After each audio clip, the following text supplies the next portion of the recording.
Tem alguns cuidados, né, que nós devemos acabar tendo. Então, a gente evita fruta ácida, né? Não é bacana dar por conta realmente da acidez. Isso vai ser um fator que vai influenciar aí na questão próprio pH, né, estomacal do paciente. Frutas com muita gordura, né, a gente não é bacana administrar porque vai soltar o intestino do paciente. Por exemplo, abacate. Abacate, manga, não é interessante dar. Frutas secas, né? Nozes, castanha, também nem pensar. Frutas secas também não, né? A gente sabe que no final do ano tem os panetones e elas também são lesivas ao rim, né? Como a uva, a própria uva é lesiva ao rim em excesso, né? Mas Sim. não é interessante dar nem um pouquinho, né? Se ela tem esse problema, o paciente que tiver uma predisposição, uma doença renal, o pouco já vai ser o suficiente para ele ter, né? Então, frutas simples, né? Que a gente come, melão, Eu falo das maçã, frutas banana. de criança. Frutas de criança, realmente, é isso. Mamão. As frutas que o pediatra recomenda. Exato. Uma Uma maçã, pera, mamão, né? Morango. pera, morango. A minha cachorra adora essas coisas. Assim, frutas bem simples, né? Então, não fugir delas. São bem interessantes, porque tem muito paciente que a tutora não quer dar, por exemplo, não quero dar numa salsicha, não quero dar num presunto, ela dá na banana. É uma opção ótima, saudável, não vai influenciar. É lógico, não vai dar um cacho de banana, né? Porque tem muito carboidrato sim. e tudo mais. Vai dar um pedacinho para ele poder muito comer o comprimido. Também, sim. Né? Então, é tudo controlado. Não vou dar uma maçã, uma banana por dia, né? Num paciente de 2 quilos, que uma banana vai ser quase a refeição inteira que ele comeria, por exemplo. Então, é tudo controlado, mas essas frutas que a gente está habituado a comer na rotina, essas frutas simples. Mas também, alguns legumes também podem ser, mas alguns têm que ser cozidos, todos, como que funciona? Os tubérculos têm que ser cozidos, né? É obrigatório. A cenoura não precisa obrigatoriamente, mas tem que estar ralada, né? E lavada, óbvio. Lavada. Sim. E ralada, sempre? Na experiência, na rotina que eu tenho, nos pacientes que eu encaminho, por exemplo, para endoscopia, para diagnóstico, eu pego muito paciente com a cenoura cortada em cubos inteira no estômago.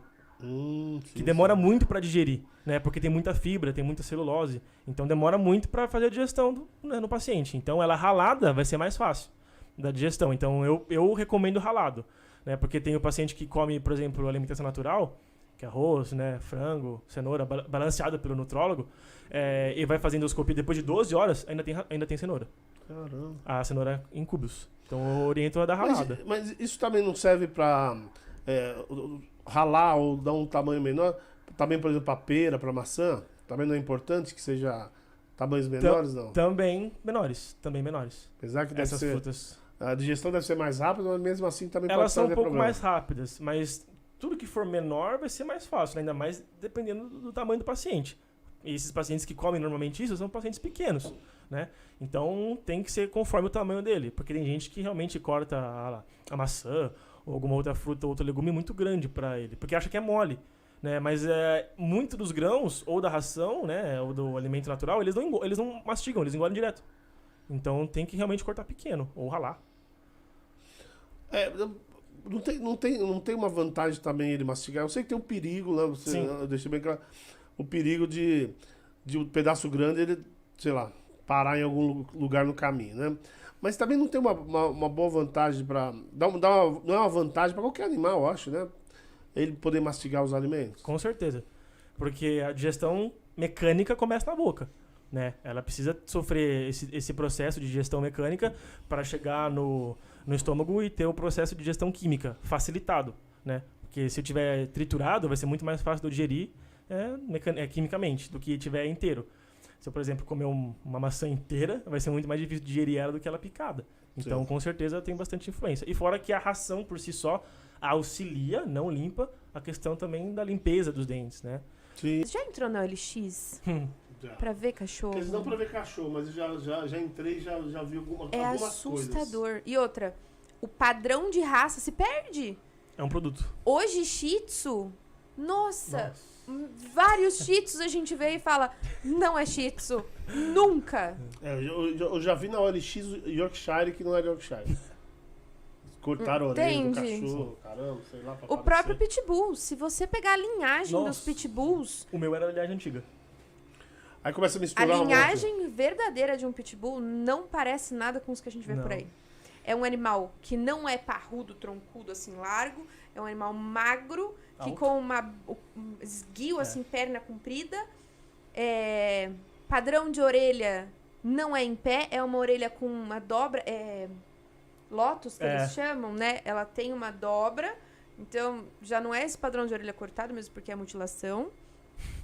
E hoje em dia a gente vê pessoas passando na rua e falando: esse é meu pitbull, comprei num criador. Que raio de criador é esse que cruzou 2 de forma aleatória, gerou um com cara... A com Z, gerou um com cara de pitbull e ele vendeu como puro. E os órgãos fiscalizadores disso também são culpados. Sim, não fiscaliza nada. Eles, ao invés de eles manterem a aba dos padrões de raça... se tem um focinho parecido, assina lá aqui, aí pronto. Mas a gente teve o fila brasileiro, né? Que era um monte de mistura que chegou nos brasileiros, mas eles tinham um monte de problema de saúde também, né? Então, mas quando você Morriam tem uma... novos, né? Quando você tem uma série de misturas que dá um padrão, gera uma raça. Sim. Vou falar do BRN. O BRN é um pastor belga malinois com um pastor alemão. Nossa. Quando você faz essa cruza, você gera um animal louco da cabeça. Mas ele é perfeito para trabalho. Ele não cansa. Tá louco em que sentido? Ele é muito agitado, muito ansioso. Não bravo. Não. Se você instigar, ele vai ficar como qualquer pastor. Como qualquer cão, na verdade, cão. né? Se você instigar o seu cachorrinho, que é uma delicinha, assim, acaba ficando bravo. Então, se você instigar, ele vai ficar bravo. Mas ele é ansioso. E para trabalhar, a gente precisa de cachorro ativo. Sim. Ansioso de uma certa forma. Sim. E aí você canaliza essa ansiedade para algo que o animal goste de fazer, bem-estar, 5 liberdades, que respeite o animal e que ele seja bom. Então, na verdade é assim, é um composto que não faz parte de petisco, é um composto, na verdade, até o colega me lembrou vindo pra cá, é um composto alcoólico, é um álcool que faz parte de tintas, né? Então não é pra estar no petisco. E até o presente momento, pelo que eu estou sabendo, não se sabe ainda o porquê, ninguém bateu o martelo do porquê que estava ali. Tem suspeitas de ter sido limpo o caminhão de transporte de matéria-prima, e aí não ter sido lavado direito. E aí, o grande problema do etileno-glicol é que ele vai direto para rim. E aí, assim, mexeu com o rim é muito complicado. Eu perdi 3 pacientes que eu encaminhei para Renavetes, infelizmente. Ele tinha comido um pedaço muito pequeno, então ele se sentiu um pouco mal, ele até foi para Renavetes e no dia seguinte ele já estava de alta, já estava em casa, é um golden maravilhoso. E eu não sei quantas mortes estão agora, mas olha, é uma perda bem assim, é uma besteira que aconteceu. Na minha opinião, é uma besteira que aconteceu. Essa última informação que eu falei, mais de 65, aliás, 100 cães, né, contaminados, é uma informação do dia 24 de setembro. Eu não achei depois, não achei uma atualização depois. Então, eu até acredito que não tenha aumentado tanto, mais. Sabe? Eu tenho certeza que foi mais, que isso daí são dados oficiais, vamos dizer assim, né? Mas tem muita gente que nem sabe porque o cachorro morreu. Eu acredito que tem muita gente que, assim, o cachorro apresentou o sintoma, correu pro veterinário, o veterinário fez um tratamento. Vou dar um exemplo. O veterinário falou assim, nossa, ele tá com intoxicação. A quê? Talvez não tenha ligado, talvez não tenha por medo, porque tem veterinário que eu conheço que tem medo de informar quando tem uma empresa grande envolvida. E aí prefere esconder a ligação, a suspeita e gerar uma outra suspeita pro proprietário. Mas também, assim, agora eu vou falar do tutor, né? Mas eu também não tenho um negócio assim.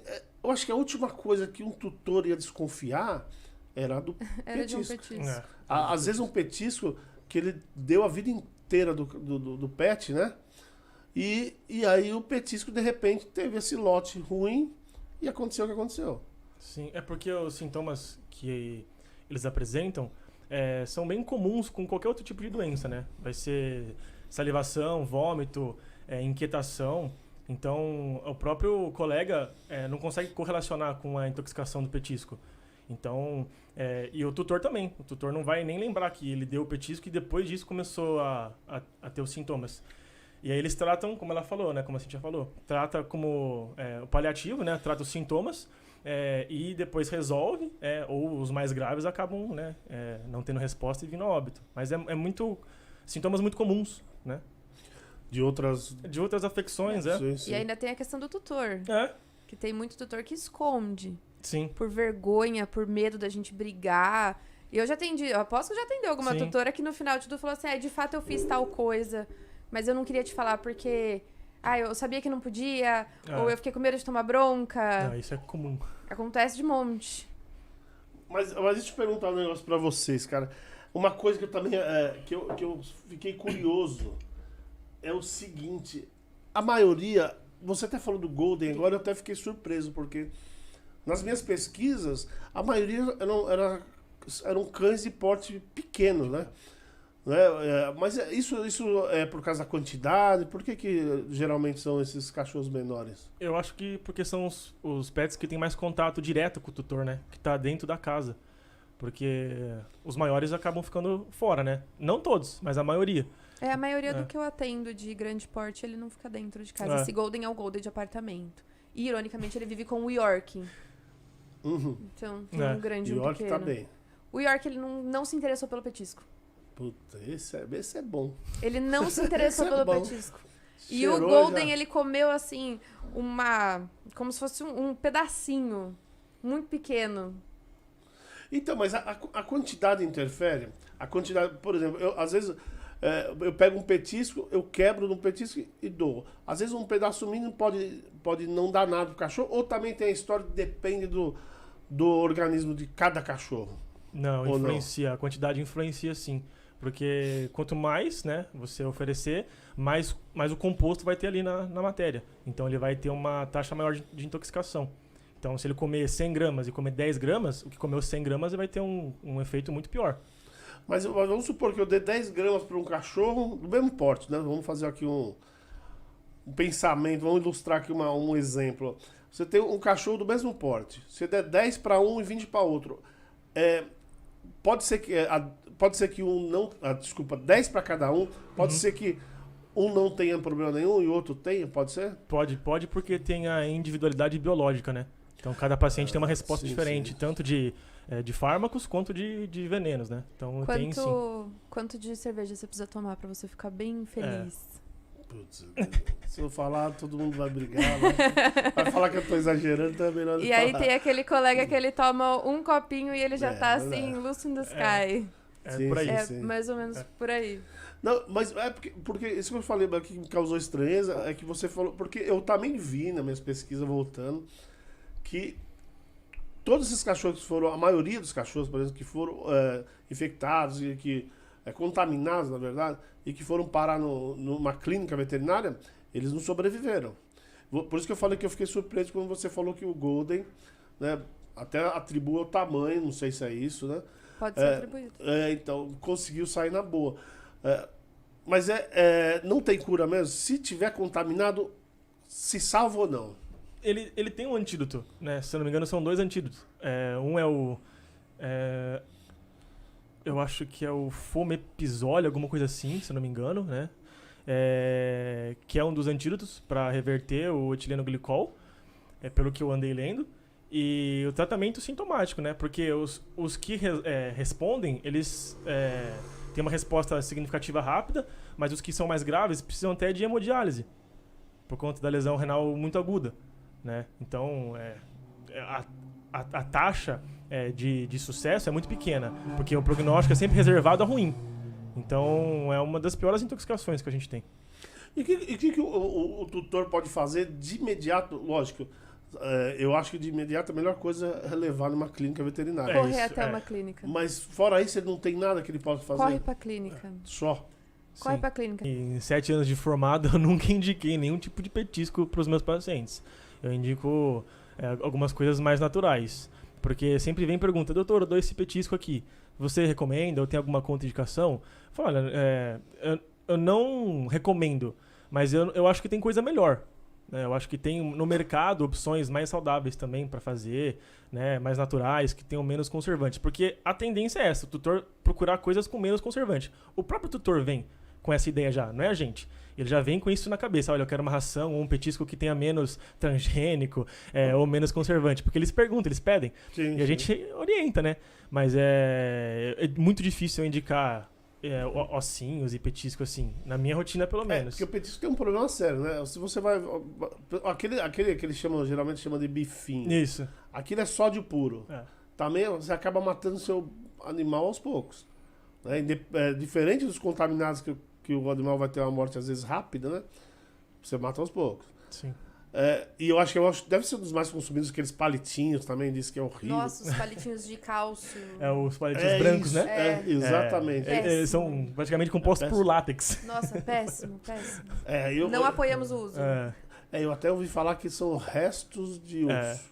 Eles são compilados. Eu vi uma matéria uma vez, eles... É um processado de várias coisas, que nenhuma é benéfica, na verdade. Não tem nenhuma composição que seria próximo do osso que eles encontrariam na natureza.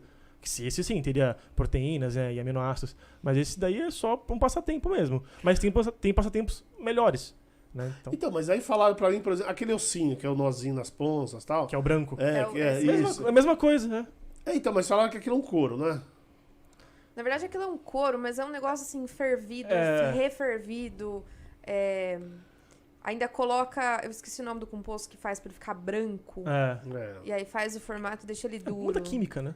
Se tem alguma coisa benéfica ali... Nossa, ficou muito lá atrás. Então, mas perdeu. Esses tipos de ossinho, até o palitinho... antigamente falavam muito que era bom pra limpar os dentes, aquelas coisas. Que é mito, né? Porque a gente sabe que a composição do dente, do tártaro, é composto por bactéria. E isso ele precisa... ter um procedimento de limpeza periodontal, que isso vai limpar o tártaro. Os dentes eles vão prevenir ali uma porcentagem muito pequena, porque isso ele é genético. Né? Algumas raças vão ter uma incidência maior, como o Poodle, York, e algumas menos, como Pitbull, Rottweiler, por exemplo. Eles têm uma incidência menos para isso. Então o tártaro ele vem, o osso, para falar que limpa, como uma paz de espírito, vamos falar assim. Porque ele não vai limpar mesmo. O que vai limpar é a escovação dentária diariamente, como a gente. Nós escovamos o dente todos os dias. Os cães também. Com produtos específicos. Exato. Né? Com a pasta de dente para cachorro, com a escova para cachorro. Né? Ou para gato. Mas ele come o osso para limpar o dente é um mito aí que é instalado faz tempo. Existem uns brinquedos. Sim. Que você até gruda no chão e o cachorro ele fica mordendo. E o pessoal fala, aquilo raspa o dente. Não, aquilo é feito justamente para você pôr nas cerdas do brinquedo a pasta de dente de cão. E aí, enquanto ele morde, ele escova. Entendi. Então, ele é feito mais ou menos pra isso. Ele não é um brinquedo de jogar pra pegar. Ele é um brinquedo de grudar no chão. Se alguém que tá assistindo estiver grudando no chão e não pondo a pasta, tá usando de forma incorreta. Até na parede, se eu não me engano, pode, Tem, ele é muito legal. Você pode grudar ele na parede, o animal fica mastigando ele, você põe a pasta diretora, ali. já sabe o que você tem que procurar, né? Eu acho que minha cachorra nunca escovou o dente, né? Porque é um hábito muito difícil de você fazer, porque você tem que acostumar desde filhote. Se você for pegar um cão com 3 anos e for querer começar essa prática, vai ser meio relutante pra ele, porque é uma coisa diferente pra ele. Ele não tá habituado a fazer. Ele vai ficar, o que tá acontecendo? Então ele não vai querer mesmo. Não entendi. A minha, ela escova os dentinhos. Sempre? Eu acostumei ela desde que ela chegou em casa. Ela chegou em casa então com ela 30 dias de vida. Escova sozinha quase já. E ela é bonitinho, só que ela já sabe o ritual. Então meu pai já pega, passa, já pega a escova, já chama, ela já sobe, senta na cama, meu pai escova. E aí ela fica jogando a cabeça assim pro meu pai, do tipo, falta um beijo. E aí meu pai dá um beijo na testa dela, faz uma coceirinha e aí acabou a escovação. Mas começou com lá pros 30, 40 dias de vida.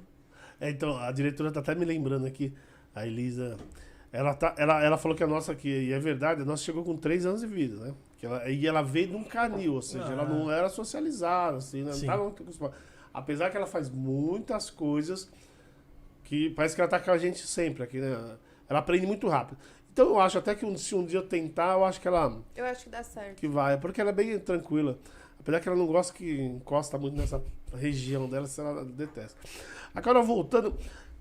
esse ossinho que eu falei que é uma pele ali, né? Também tem um negócio que me falaram que quando ele começa a ficar, ele fica mole, o cachorro fica Sim. mastigando, ele começa a soltar e pode dar algum tipo de aderência no intestino, é verdade isso? Olha, eu nunca ouvi. Pode grudar no intestino, O que eu conheço é que isso pode virar uma bola Sim. e travar no intestino. Isso sim. Que aí vira o corpo estranho, que a gente fala. Acaba virando um corpo estranho. É. Mas eu nunca ouvi falar de aderência. Não só no intestino, né? Mas na garganta Todo- também, em tudo. sim, todo Ele trato, pode né? entalar, mas de virar essa Nunca ouvi falar. pasta aí nunca. Desconheço. Na verdade, Será que essa aderência não é justamente ficar um corpo estranho e travar intestino? pode ser. É porque a informação até que eu peguei não foi bem de uma veterinária, foi uma pessoa que falou, então por isso que eu falei, vou tirar a dúvida. Sim. Não vi como verdade, eu falei, mas Eu acho que mas na pode ser isso viadagem não dê esse tipo de petisco. Assim, Acho que esse é o melhor a se fazer. a casuística de obstrução por osso acho que é uma das maiores que a gente tem na Gigantesca. clínica. De obstrução traqueal, né? Esofágica, de obstrução intestinal, porque ele não tem noção do que ele está ingerindo, se vai passar ou não, né? Então, tem muitos que chegam ali com obstrução, só que demora alguns dias pro tutor perceber. Porque se é uma obstrução intestinal, demora ainda dele ter sintoma de dor ou vômito. E aí vai piorando o quadro. Só que a hora que chega pra gente, já é um quadro já um pouco grave. Mas não visualmente, mas quando a gente faz exames e tudo mais, a gente percebe que já é um quadro problemático. Mas você falou, já que você falou de osso, né? Mas osso, isso também não sei se é lenda, também foi o que eu aprendi minha vida inteira. Eu sei que de galinha, lógico, não pode dar, porque Sim. faz as pontas, acontece agora. Mas eu sei também que me falaram que osso sempre tem que ser aquele osso que não quebra, que ele dissolve, né? Então o cachorro vai mordendo, ele nunca vai ficar com um pedaço grande. É que sempre vai sobrar um pedaço, alguma Osso coisa. não dissolve. Ele vai roer. Vamos pensar no instinto. Eu falei dissolve, mas sabe quando vai raspando e vai saindo um pedaço pequeno? Essa foi Sim. a minha definição de dissolver. Não, isso, se a gente for pensar na natureza, né, no instinto lá atrás do lobo, né, eles faziam isso, porque eles se alimentavam de outros animais e comiam o animal por inteiro, se alimentava dele inteiro, de vísceras, né, da musculatura e dos ossos, porque é tudo nutritivo. Sim. Então, mas isso ele é, né, primitivo. A gente domesticou eles. Né? Então eles foram perdendo esse costume de saber o que eles estão comendo, de como eles devem comer, porque eles foram domesticados. Né? Eles viraram herbívoros. E, né, a gente transformou os cães em herbívoros, porque hoje tem cão, infelizmente, que é vegetariano. Né? Então, a gente fez isso com eles. Então eles meio que, né, não tem mais essa noção. Eles não estão acostumados, porque isso é uma rotina. Né? Então eles têm a tendência de comer e de roer. Mas mesmo esses ossos que eles tendem a roer, a se desfazer, ainda sobram uns pedaços que podem sim obstruir alguma parte. Eu não gosto da ideia de dar osso, Não é. pra ser bem honesta. Eu também não. Eu não gosto muito. Aqui mesmo a gente porque eles se empolgam. Pra caramba. E aí, Cartilagem, nesse de mas- se empolgar, às vezes eles acabam engolindo um É. pedaço muito grande. Por empolgação. Exato. Ou a empolgação saliva demais, e aí fica escorregadio, pode. Então eu não gosto.